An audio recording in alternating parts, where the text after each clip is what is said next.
Well, thank you so much, everyone, for joining us on another edition of ExtremeHealthRadio.com. We're really excited about today's show. We have Norm Shealy with us. It's going to be a really exciting show. So, again, thank you for taking some time out of your day and joining us and learning a little bit more about health and nutrition. And I wanted to let you know that we're currently broadcasting worldwide from sunny Southern California. It's a great day. Today is Friday, November 2nd, 2012, and we're doing about 3 shows per week on Monday, Wednesday, and Friday. So again, thank you, and thank you to Mike Adams over at naturalnewsradio.com for having us on his station. And this is episode number 30, so you could find this show and the transcription and the show notes at extremehealthradio.com/30.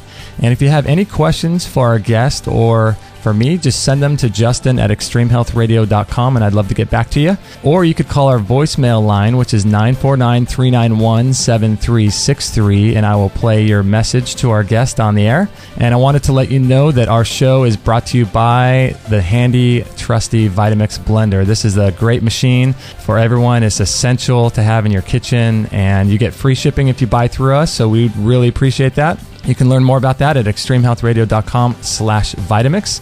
And I wanted to introduce Norm Shealy. He has written over 312 publications, 23 books. He's a prolific guy, amazing individual. And he's been on all over the national radio. He's been on the Tomorrow Show, the Joan Rivers program, Geraldo, Good Morning America, the Today Show, Oprah, the Wisdom Channel, and he's been all over the radio for the past 20 years. And he has a radio call-in show himself. And since 1971, he's lectured worldwide at hundreds of medical schools, universities, and hospitals and churches. Thank you so much, Dr. Shealy, for joining us today. I really appreciate that. Well, I'm delighted to be with Justin, and, please call me Norm. Okay, I will do that. So are you still up in the Ozarks? I'm not so formal. I'm sorry, what was that? I'm not so formal. Oh, I see. Are you still up in the Ozarks? Well, up in, down in, the midst of the Ozarks. I figure they need me here. This is the buckle, the tongue of the buckle of the Bible Belt. And so, but it's a lovely place, actually. It's a gorgeous day here as well. Wow. Yeah, I feel for everyone on the East Coast because we're getting great weather, and I just send my prayers out to them. What a horrific situation they're dealing with. Right. So you are a prolific author. Is your most recent book the one about energy medicine? That is the last one. It came out August of last year. My next one, which actually will be number 29, will be out next year. And the next one is called Bliss, Doing Good to Self and Others. Oh, wow. And you're working on that now? Well, it's actually already at the publisher. Hay House will be publishing it. Oh, excellent. Wow. What an amazing thing. So the energy medicine... That sounds very fascinating to me. I'm really interested in that. Have you spent a lot of your time and a lot of your work researching energy medicine? Well, I would say since about 1967. I got interested in electrical control of the nervous system back in the 60s because I felt that the brain and body itself being such electrical entities, we ought to be able to do a great deal by assisting, if you will, the electrical system. And I did demonstrate. We could do almost anything. I wrote an editorial in the journal Headache many years ago about this. We really could, but some of the things as you get into trying to control them also lead to complications, and I'm a no complication tolerant person. I think in general, electrical stimulation on the surface of the body, properly done, is extremely safe and, phenomenally helpful. Pain-wise, by putting the right kind of electrical current and the right frequency on specific acupuncture points, we can actually stimulate all kinds of biochemical things very, very specifically and better than we can with needles and better than we can with any drug in the world. So with the acupuncture points you were just mentioning, each of those points correspond to a meridian, is that right? Well, that's right. It's part of a meridian. Meridians generally are kind of long lines throughout the body. I mean, the shortest one may go from the chest down to the little finger, that sort of thing. But some of them go all the way from the inner eyebrow all the way down to one of the toes. The bladder meridian, for instance, is the longest one.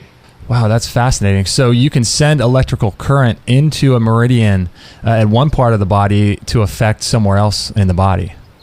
You bet, if you use the right frequency. What we found about, 1993, when I was invited to go to the Ukraine to study what they call microwave resonance therapy, I learned that human DNA vibrates or resonates at 54 to 78 billion cycles per second. Wow. And that's pretty speedy Gonzales. But we're talking about a billionth of a watt per sonometer put into a 1 millimeter pore. So it's really a very tiny amount of current at that frequency.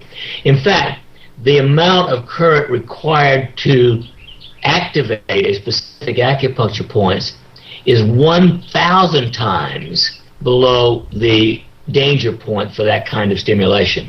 Wow. So when you go to an acupuncturist, they tap into the meridians, but they don't necessarily inject energy into the meridian.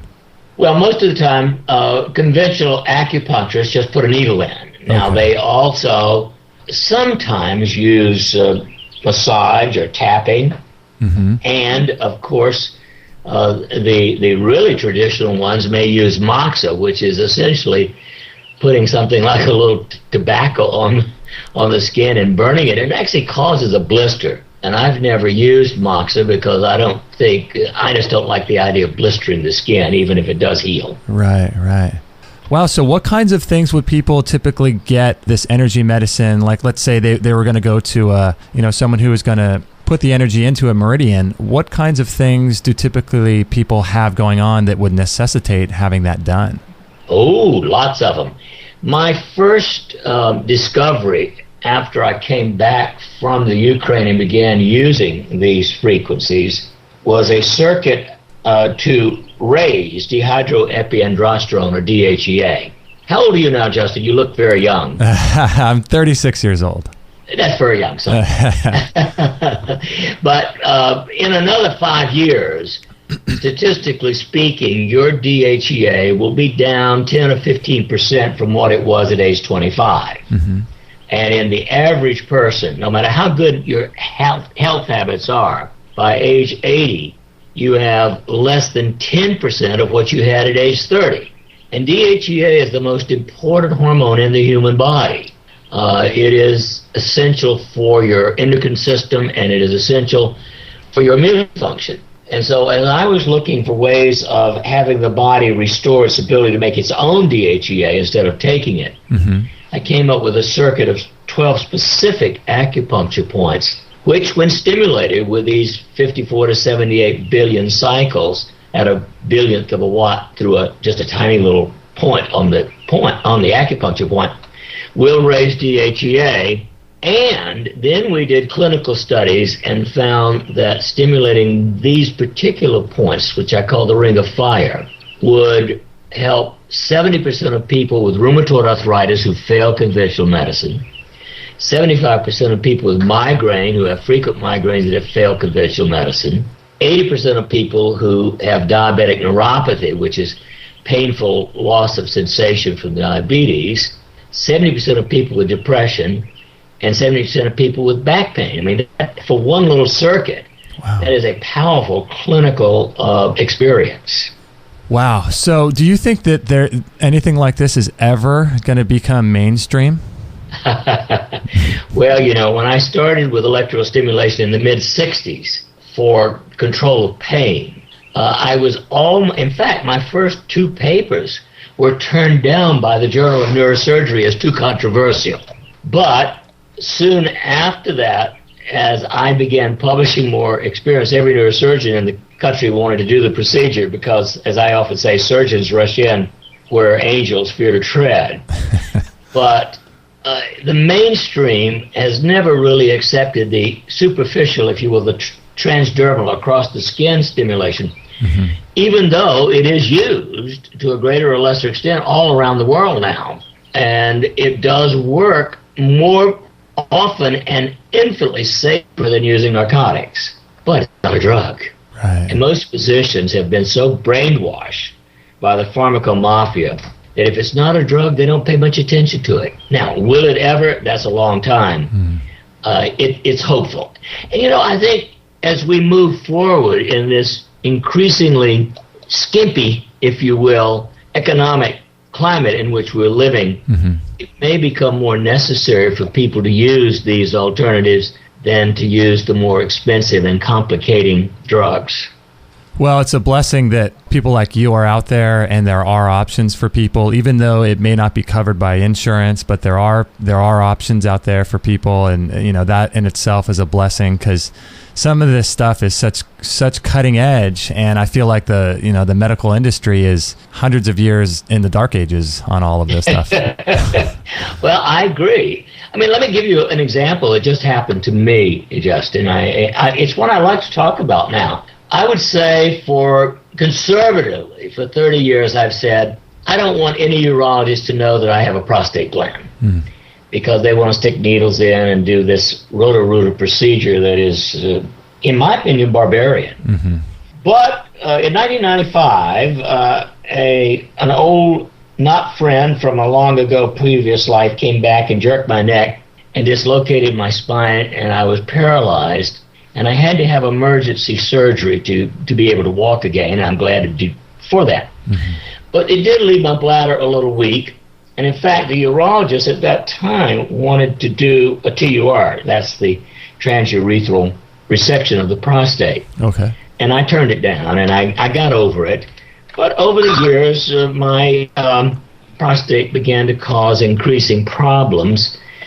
And I went back to the urologist, and he said, oh, yeah, the gold standard is this TUR. Why? I said, ever since I've been a medical student, I think that's a horrible procedure.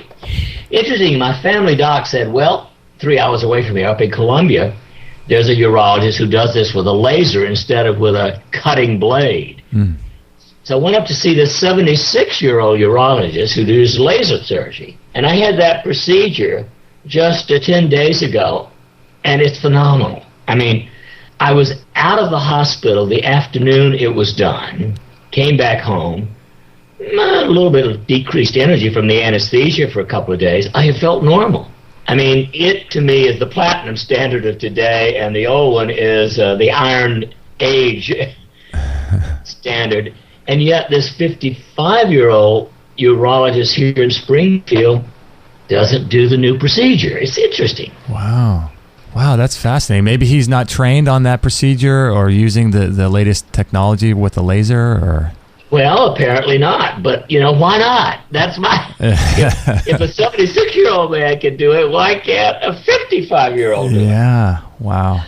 But it shows you how slow technology can be to catch on. And in general, certain technologies, like laser, have been much slower to catch on than old-fashioned cutting surgery or new drugs.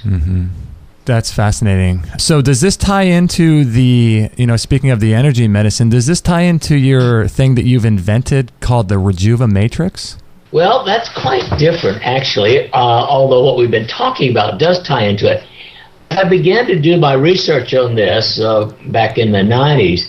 I began to think about the fact that we actually can absorb these frequencies through the skin. And we don't lose frequency, by the way. We never lose frequency, we only lose strength, if you will, or sort of the voltage on our cells. And so I had this idea that if we bathe the entire body in this bath of 54 to 78 billion cycles per second at a billionth of a watt per centimeter square, it might rejuvenate telomeres, the tips of our DNA.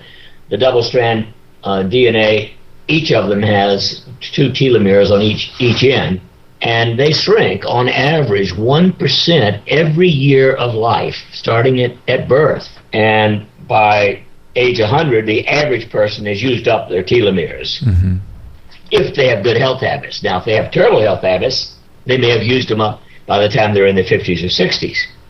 But we've had 36 people now using this mat that we created to go on top of the bed. The easy way to do it is to put a mattress topper on your bed, hook it up to a timer so it goes off 30 to 60 minutes while you're sleeping. And what we're getting is an average regrowth of 4.5% per year. That's compared to losing 1% without this. So this is really essentially a way of recharging the battery of the DNA.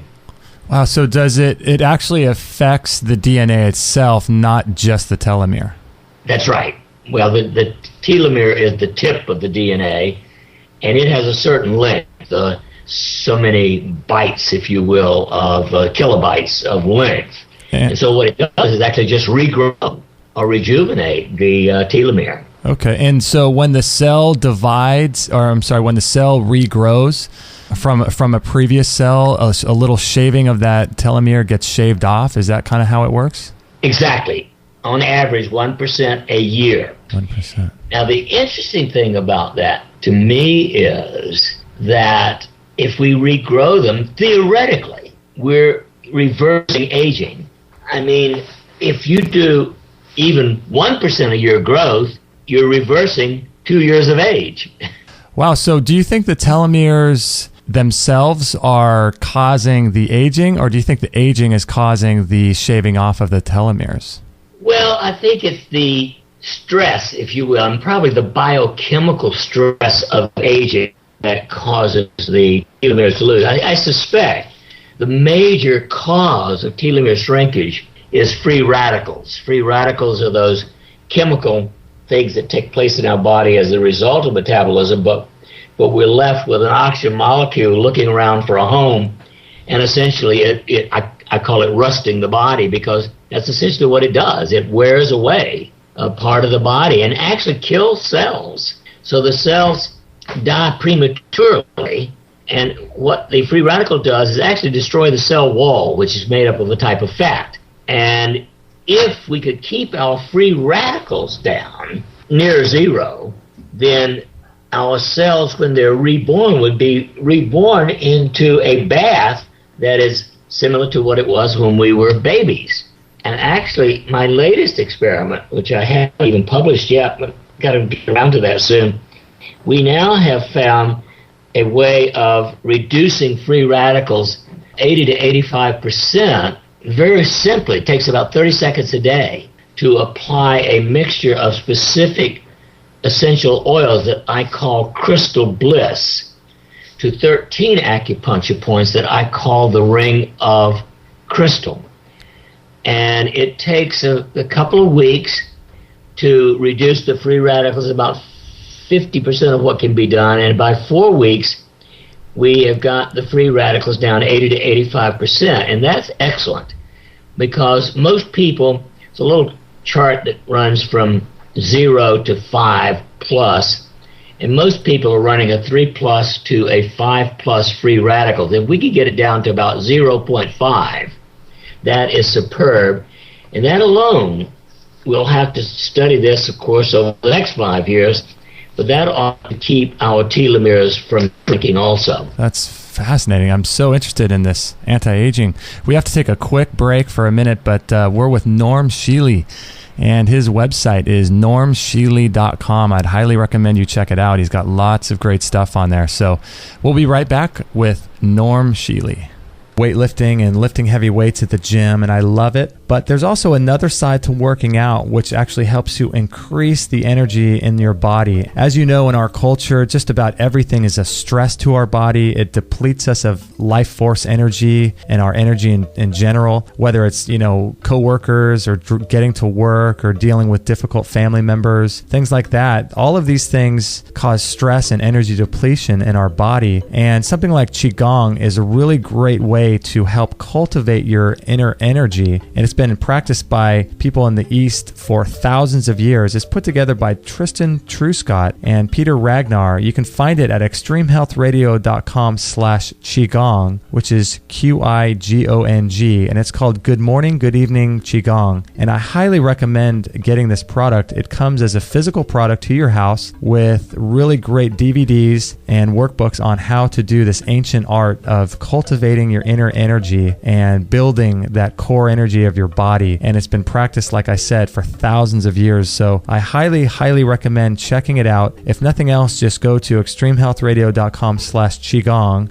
Qigong, and get on their mailing list because they'll send you lots of free information as well. So check out Peter Ragnar. He looks amazing for how old he is. He's been doing this for like 60 years or something. It's really an amazing product. So check it out, extremehealthradio.com/Qigong.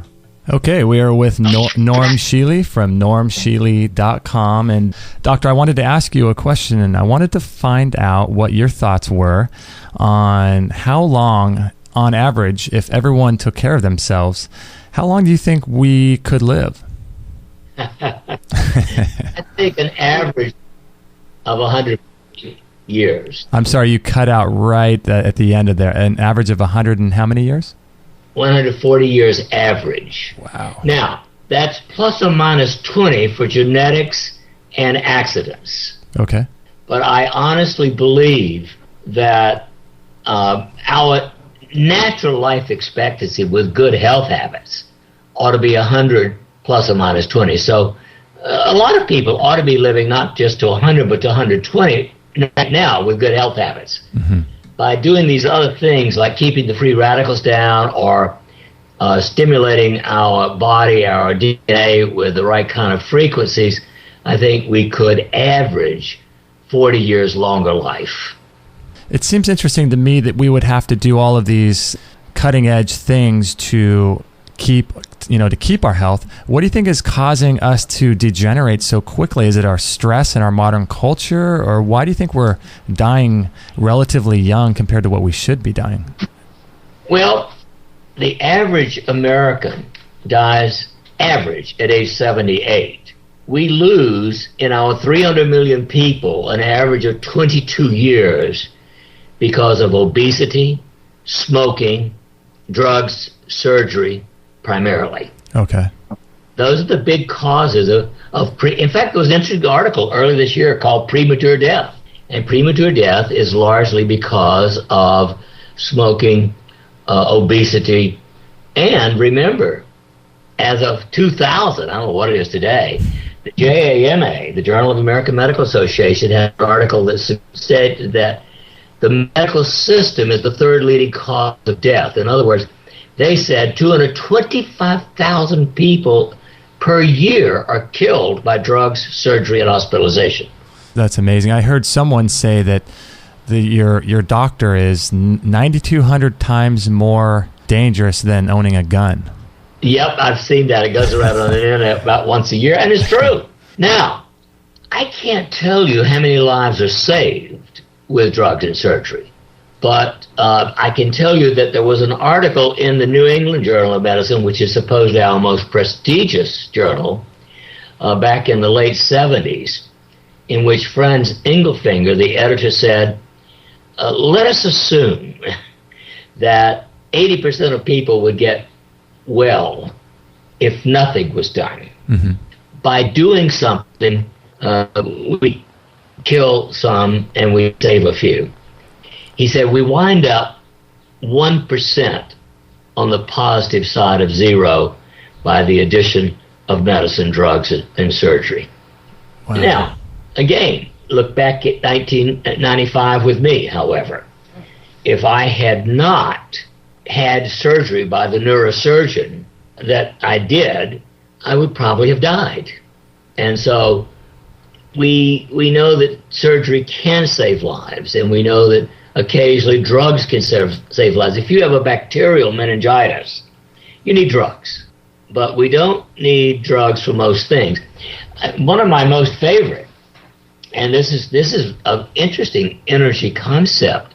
Last December, when I was at the Energy Congress, I saw a booth where they were promoting a product called Nitro Extreme. And I stopped by and tested it, and my assistant who was with me tested it, and I said, this is interesting because it dropped blood pressure. I was sort of stressed at the time from getting it at 2 a.m. Mm-hmm. My blood pressure was a little high for me, 134/84. So I took this product, and within 5 minutes, my blood pressure was 111/70, my normal blood pressure. So I've done a study now on 100 people, and 70% of them, I'm able to get their blood pressure down to normal within 30 minutes without drugs and safely, no side effects. There's not a drug in the world that is even, well, much more than half as good as Nitro Extreme. The average person who has high blood pressure, even on 3 drugs to reduce blood pressure, has less than a 50-50 chance of having the blood pressure controlled. Wow. So now, not controlling it, you're due to have a stroke or a heart attack. So what is that product called that you mentioned? Nitrix? Nitro, Nitrox, Treme. It's made by a company called Kyani, and I've become quite enthusiastic about it because I don't know any drug in the world that can compete with it, either in efficiency, effectiveness, or safety. And that's primarily for blood pressure, or can it be used for other things? Well, actually, there's a lot of other benefits because nitric oxide, which is what it helps us produce, is, of course, the thing that has made certain drugs like the little blue pill popular. This one is good for memory. It's good for your immune system. It's good for your pancreas. I mean, other than that, it's not so bad.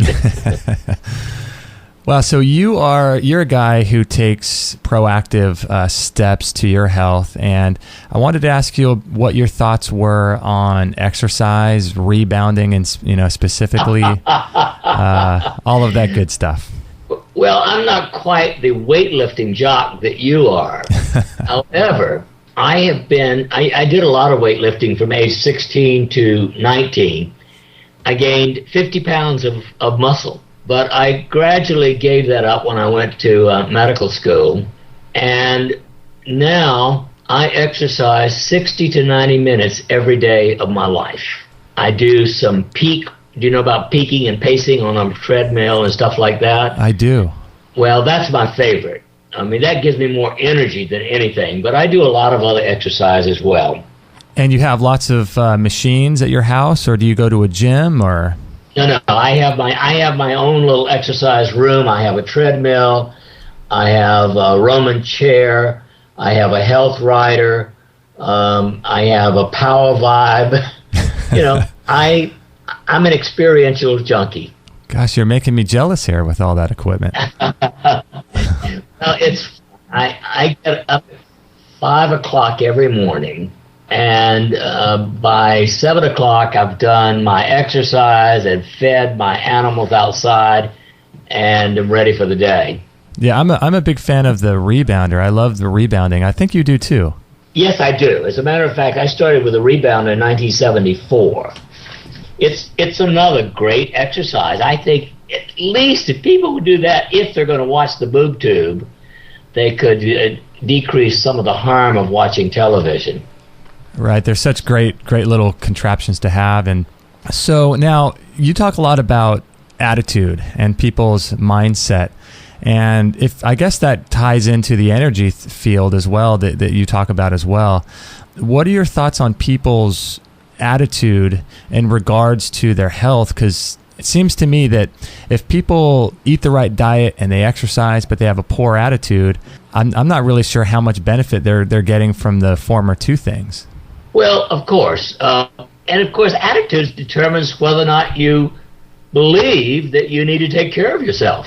I mean, to me, your number one responsibility, once you are 16 or more years old, is to take care of this body, this temple in which you live.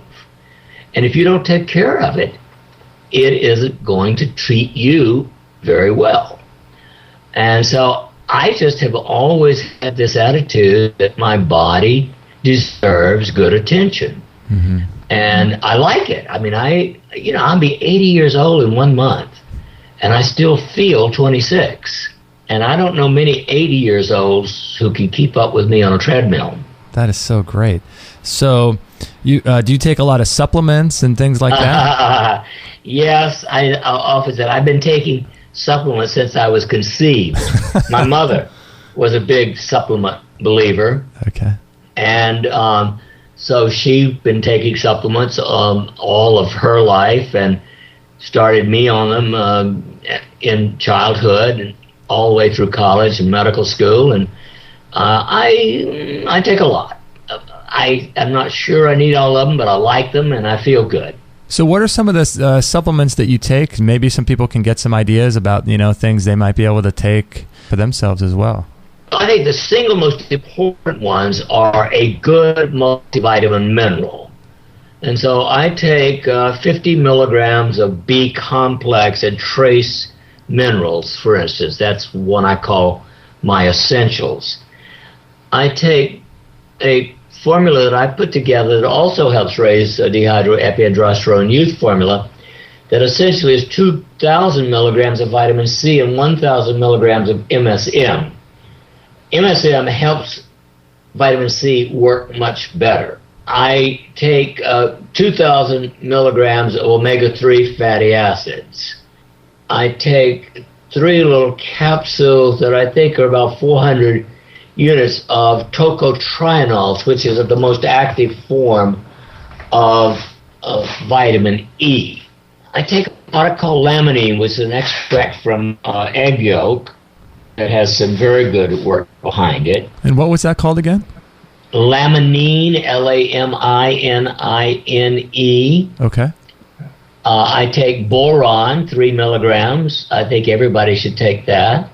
I use magnesium lotion, of course. I don't take magnesium by mouth because the lotion through the skin is considerably safer and better, more effective and better absorbed through the skin than it is through the mouth. I'm going, CoQ10. I take 300 milligrams of CoQ10 a day. Okay. I'm sort of looking at I have a tackle box that with all of my supplements. I'm going, Astaxanthin, Astaxanthin. I think it's the most active and best antioxidant that we have. And then vitamin D3, 50,000 units once a week. Vitamin D3 and magnesium are critical. And do you think that some of these supplements need to be taken because of lack of minerals in the soil and things in the way our food is grown? Oh, yeah, no question about it. I've often said if you lived 50 miles away from a city and grew all of your own food, I don't think you'd need very many, if any, supplements, especially if you got out in the sun a lot. Mm-hmm. But if you don't do that, then I think you need supplements. And, of course, even though I do live on a farm and raise 80% of my vegetables and 60 to 70% of my fruits, etc., I travel a lot. And so being exposed to all of the pollution in the world, it's one of the reasons that I take these extra supplements. I do love the sun, and I love my garden. And I, by the way, never ever use a sun blocker because taking adequate astaxanthin, you don't burn. So the astaxanthin, I've heard that supplement's like a miracle from what I've been reading about it lately. Right. I think if we lived at the equator and we were out all day with a fig leaf on, we'd make all the vitamin D in the world. And we would be eating these nice tropical fruits and things like that were probably very nutritious 5,000 years ago, before we began to pollute the earth so much, et cetera, et cetera. So we might not need all of these supplements if we were eating a natural, unpolluted diet, etc. But in today's world, the evidence to me is overwhelming that most people should be on D3, 50,000 once a week, children once a month. The astaxanthin, certainly some amount. I take at least 30 milligrams a day. And by doing these things, it gives me energy and makes me feel good. Yeah, my wife and I feel like we just are pill popping all day long. We have all these pills. Well, I take most of mine. I would say I take about 80% of mine in the morning. Okay. When I get up, I take 14 ounces of homemade yogurt, and with that, I take a couple of tablespoons of tart cherry juice concentrate, another couple of tablespoons of another concentrated fruit drink of wild Alaskan blueberries, and then most of my supplements for the day, and I take the rest of them just before dinner in the late afternoon. I wonder too about the stress in our lives, and if we had the exact same diet we have now, whatever that may be, but lived the way we lived maybe 5,000, 10,000 years ago or whatever, running around with fig leaves. I wonder if that alone would allow us to live longer, because of living in modern cities. I mean, that aside from diet is so taxing on the body, all that stress in the business world and the go and all of that kind of stuff. You bet. I absolutely think that the chemical, electromagnetic, and even just the atmosphere of rush has changed things tremendously. Yeah, it's kind of scary, and the amount of pressure that people are under to make money and to do all of these things and to accomplish goals and to do instead of just be. It's tough for people out there, and I think that supplements are a great gift. Yes, I would rather have all of my supplements than all the drugs in the world. Mm-hmm. Well, you got a tackle box full of them. We got to take a quick break where we are with Dr. Norm Shealy, and I highly suggest you check out his website. It is normshealy.com, and we'll be right back. Hey guys, hopefully you're enjoying the interview so far. I've been so hot on rebounding lately, and I just love it. I do it at the gym, and people just look at me crazy, but rebounding is one of the most healthy exercises you could ever do. It tones and works out every muscle in your body, even your eyes, and every cell in the body is exercised by the up and down motion of jumping on a mini trampoline. And we feel like we've got the best rebounder on the market. It's called the Bellicon. You can find it at extremehealthradio.com/Bellicon. It is got a 5-year warranty on the frame and mat, and there's a 10-day money-back guarantee, so you can just ship it back if you don't like it. But it's really the Rolls-Royce of rebounding, and if you listen to any of the health experts, it's the best way to detoxify your lymphatic system. And your lymphatic system is responsible for, among many things, but it stores poisons and toxins in your body, and it's one of the best exercises that you can do to drain your lymphatic system. And a lot of people do it if they have cancer.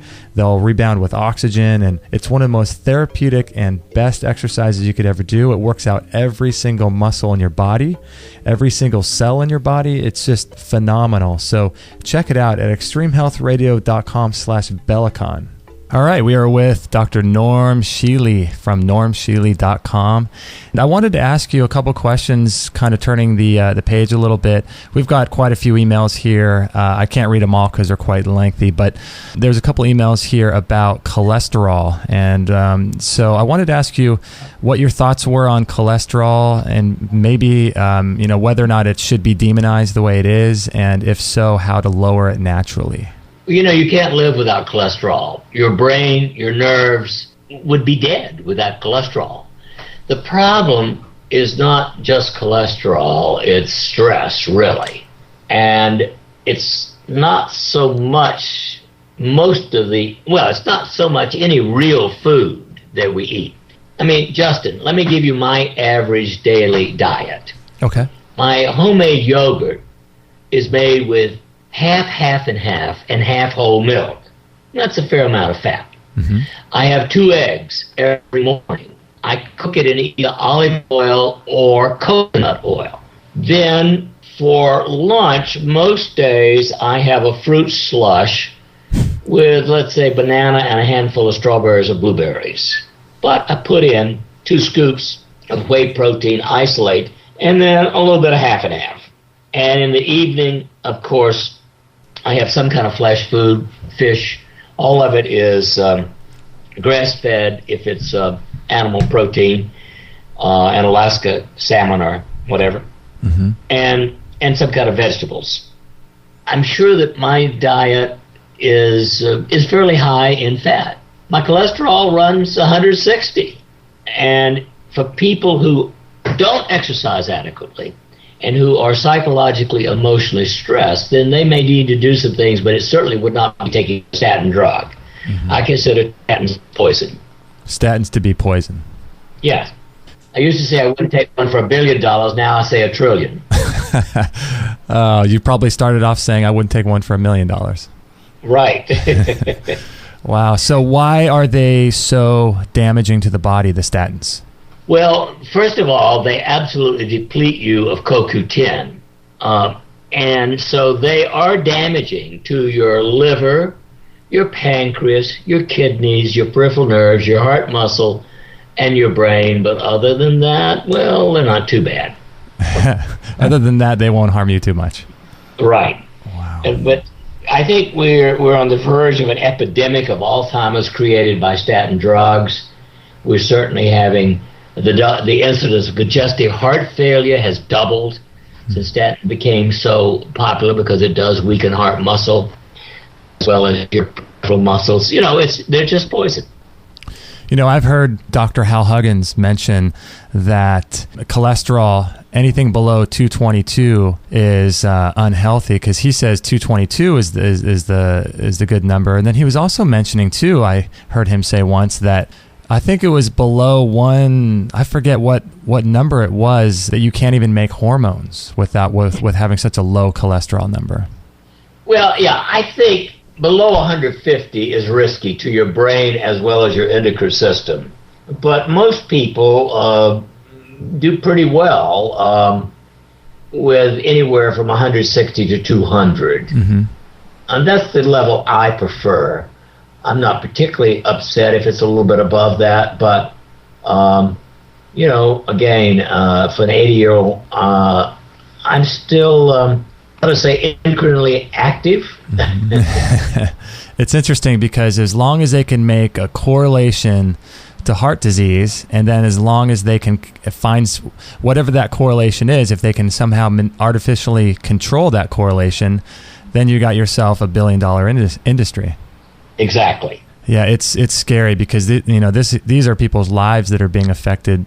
Family members of people that die of heart attacks that are on statins with really low cholesterol, and it's a scary thing. Yeah. Well, I don't believe in any of those standard drugs. Right.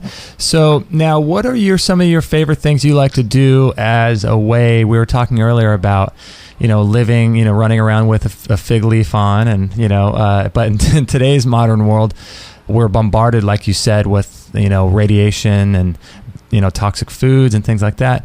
What are some of your favorite ways on a daily basis to detoxify your system? Well, my very favorite is either a soak in a hot tub with a lot of magnesium chloride in it, or a sauna. I think sweating is your single best detox. Secondly, of course, you need to drink plenty of water. I think a minimum of half of your body weight in pounds in ounces of non-chlorinated, non-fluoridated water. Mm-hmm. Those are the two most important. Personally, I honestly think you need, you need an absolute minimum of 5 servings of fruits or vegetables a day. I probably average 7 or 8.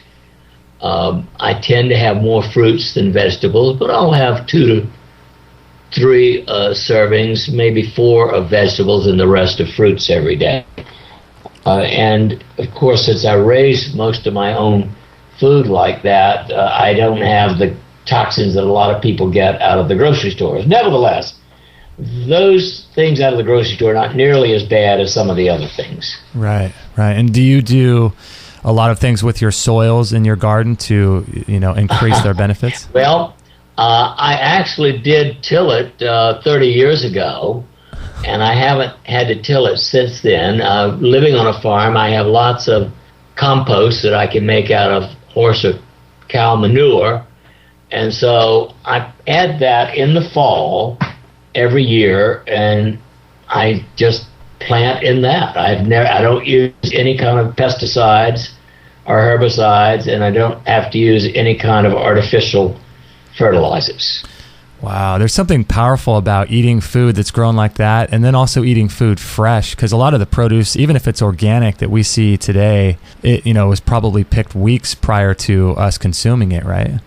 Yeah, I mean, even this time of year, I just go outside and pick what I'm about to have for dinner 10 minutes before I fix it. You're living in paradise, Doc. That sounds amazing. It is good, and of course I have a few things that I bring into my greenhouse. I have a little greenhouse, and I bring some things in so that I do have some fresh greens. I prefer kale to all others for the winter, and I have those that I bring in. Not yet. About December, I'll bring the kale into the greenhouse. And do you do much juicing with all those vegetables, or do you do the smoothies and blending? I sometimes blenderize them, but I either eat them whole or I don't actually juice them. I like the whole thing. Okay.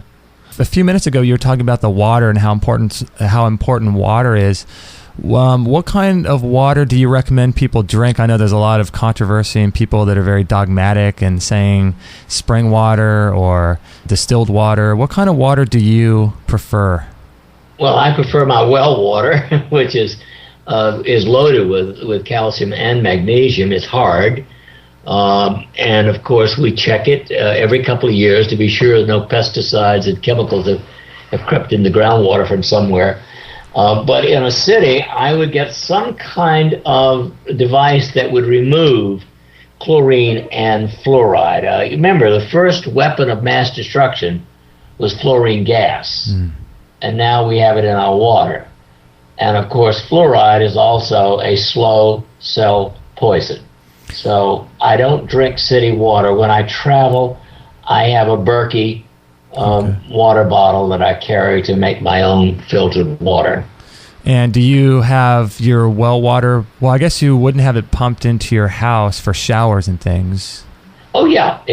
My whole house is furnished with fresh, deep well water. Oh, gosh. Wow. Because a lot of people are taking showers in chloroform gas, and with the fumes and the mist of the showers. And, so you recommend people getting some kind of good water filter. You bet. Absolutely essential, I think. Wow. So do you have any issues with the high amount of calcium that's in the well water?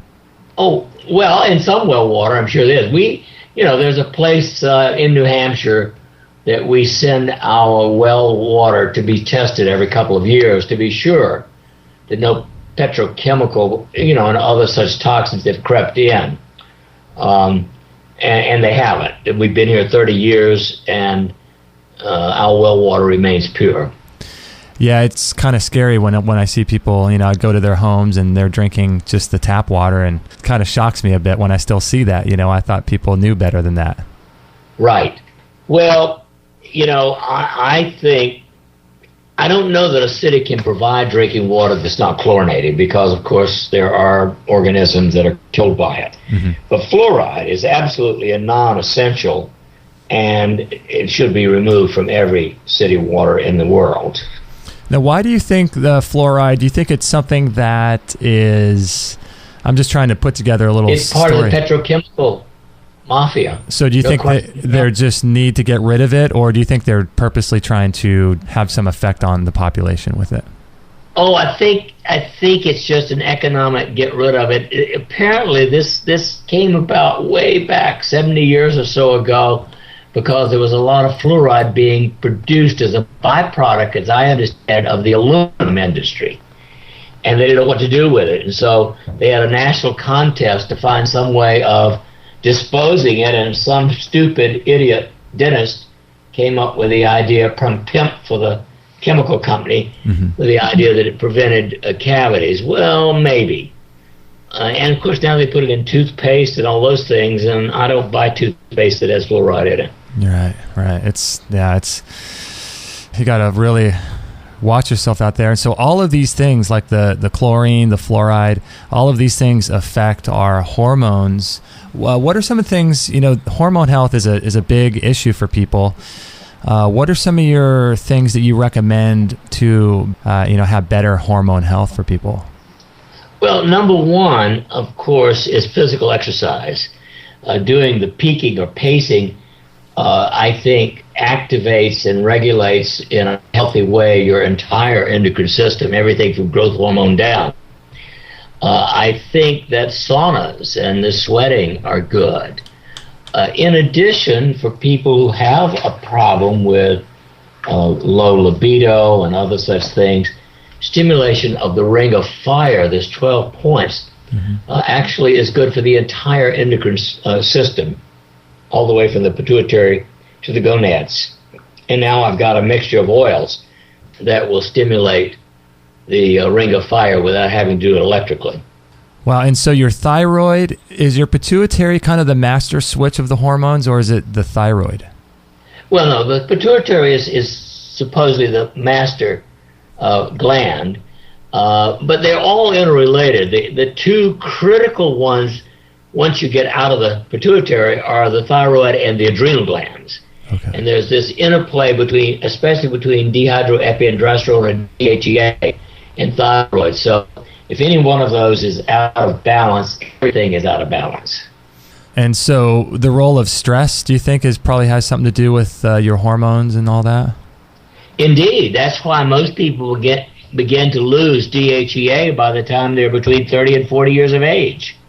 I'm beginning to think more and more that managing stress is maybe more important than diet and exercise and everything else. I don't know, but it just seems to me that, people are losing their hair, getting gray hair from stress and all of these issues. It seems to me that stress is, something we should focus on primarily to begin with. I don't know.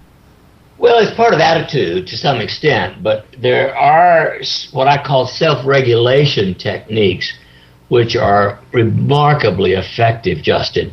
My single favorite one is an old standard, 100 years old this year, and it's called Autogenic Training. I'm sorry, what was that? Autogenic Training. Autogenic Training, okay. It was introduced by Dr. Johann H. Schultz in 1912. And by 1969, there were 2,600 scientific references showing that 80% of stress illnesses could be well controlled by autogenic training, a daily practice. And so of all the mental training programs, I think the simplest, bestest is autogenic training. And where can we find out more about that, and what is that? Well, you go to my website, and in my archive newsletters, which are there for the last 8 years, there will be a newsletter on autogenic training. I have made a CD of the guided imagery exercise. I call it Basic Schultz because in honor of Dr. Schultz, who introduced it. And you can find the words and the link to that in the archive newsletters, Autogenic Training. Wow. And so do you do this practice every day, and how long does it take you? Well, once you've done it for 6 to 12 weeks, and it takes about 20 minutes a day while you're training the nervous system, now I do it about 3 minutes twice a day. 3 minutes twice a day, and that's because you've kind of perfected it or mastered it so you could do it in a quicker amount of time? Exactly. Even Dr. Schultz talked about, the longer you do it, the less time it takes to get back into that, what he called autogenic shift. And now is it similar to meditation in some ways, or is it different? Oh, heavens, no. It ain't anything like meditation. It's safe. No, I'm sorry. I mean meditation. Oh, meditation. Yeah. I'm sorry. Well, yeah, Schultz would call it preparation for meditation. It puts the autonomic nervous system at rest. You see, the real problem with stress is generally an overactive sympathetic nervous system, the fight or flight response. Okay. And that can be caused by mental things, by fear, anxiety, or by electromagnetic excesses or by toxins. But what autogenic training does is put the sympathetic nervous system at balance, at rest, and that's what's critical. Wow. So on your website, you have an archive article there, and in that article, it tells people how to do it or where to get specific things. It gives you the exact phrases to use and a link to the CD if they want to go that way. Excellent. Okay. So that's something they can purchase right on your website as well, the CD. Yes. Wow, we are just barely scratching the surface. I feel like I can talk with you for hours about this energy medicine and attitude, and gosh, I wanted to get to cancer and arthritis and heart disease and everything else. Well, again, you will find in my optimal health link on my website my recommendations for alternatives for most illnesses. Excellent. Okay, and where are you headed with your work as we're going to close out the show here? What direction are you headed? I'm glad you brought that one up. My number one interest at this point is conscientiousness. Now, I can tell you, I don't know you that well at this point, but I would say you're more conscientious than a huge number of people because you pay attention to your health primarily, without anybody pushing you to do it. You exercise, you eat well, that kind of thing. Mm-hmm. Conscientiousness is more important for health and longevity than all other personality traits. So I'm on the verge of establishing a chair of conscientious psychology at a major university because I think that's where the future is. Wow, and that's similar to intention, I guess? Well, of course, it's paying attention. It's being organized and orderly and disciplined, and all of those things that help you stay healthy. That's fascinating. Doctor, thank you so much for being on. Would you mind holding on as I close out the show? Of course. Go ahead. Excellent. Okay. Thank you so much for being on. Okay, thank you so much, everybody, for joining us on today's show. And wow, what an amazing interview that was with Dr. Shealy. If you enjoyed this show, I would encourage you to click like on this show page. That would be very helpful to us. That's extremehealthradio.com/30. That would help us spread the word as well. And feel free to send the show to your friends or anybody else. And also, we have a store on our website with lots of great products on our store. So visit our store, and we're 100% listener supported. So if you'd like to donate, even as little as $1, we would greatly appreciate that. And thank you to Mike Adams from naturalnewsradio.com for having us on his network. And it's a blessing to